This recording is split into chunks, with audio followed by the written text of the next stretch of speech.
Hello, everybody. My name is Abenati Bonzi, and today I will be doing a presentation on Egyptian theater history. I will be briefly talking about how it began, and I will be sharing the differences as well as similarities of the Eastern theater and Western theater in Egypt.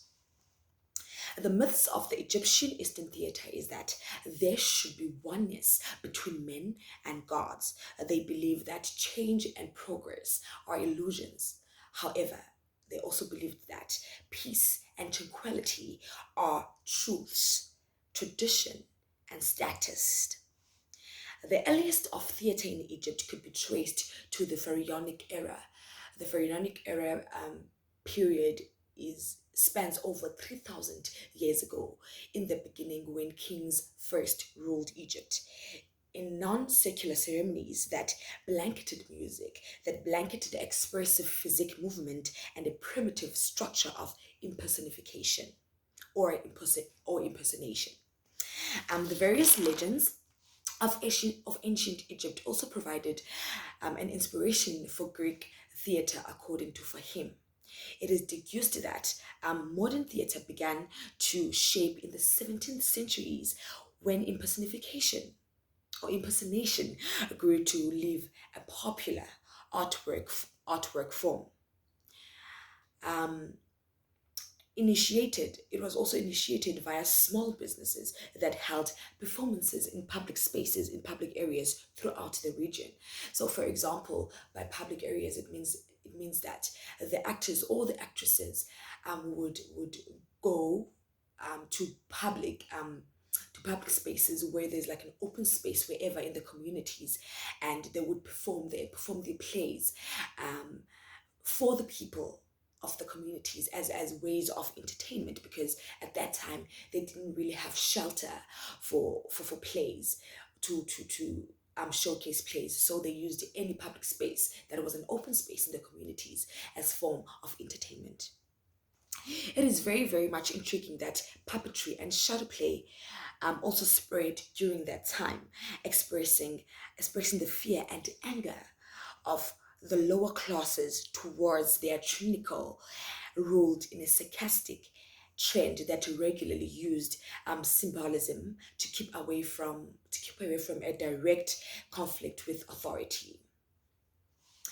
As I've said in the beginning, that Egyptian theater theater has two um, forms of theater. The first one was the Eastern theater, and the second one is the Western theater. Western theater stimulated the intellectual spectator, while the Eastern theater satisfied the creative mind. The significance of mental stimulation in West additionally underscored different elements, which used to be an emphasis upon text.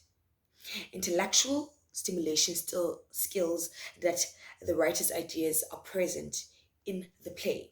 In order to recognize Western plays to a definite extent, one must have a desirable understanding of the creator and have to be familiar with the lifestyle.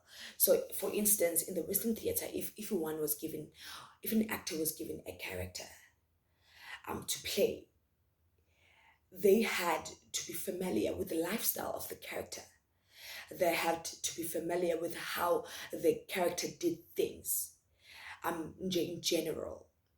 In order for them to execute the character well, they had to be familiar with the whole lifestyle of that particular character. Um, the necessity um, of a critic or theatrical expert is for the cause of upbringing about of a meeting bringing about a meeting of the minds between the playwright thoughts and these of the audience. A play is a script in which thinking and analysis are molded into words, meaning that a play is in words, right? Therefore, the actor has to put those words into real life. They have to translate those words into real life, meaning they have to play the words and demonstrate to the spectators and bring the audience into their world. translating those words into real life. Um, the obligation of the actor performer is to perform these thoughts and analysis inside the text of the play. Exactly what I said. They had to play the text that was on the play into real life things. Um, in contrast to Eastern theatre, Eastern plays are no longer complicated, even when they compromise elements of mysticism. They are nonetheless dealing with emotions rather than logic. They are illustrating that which occurs between the lines. Therefore, the contrast to this is that the Western thinking has a unified intellectual understanding, and the Eastern script, in some distance, has technicalities concerned, and is sincerely written to go properly with the distinct tastes of the Eastern mentalities. Thank you.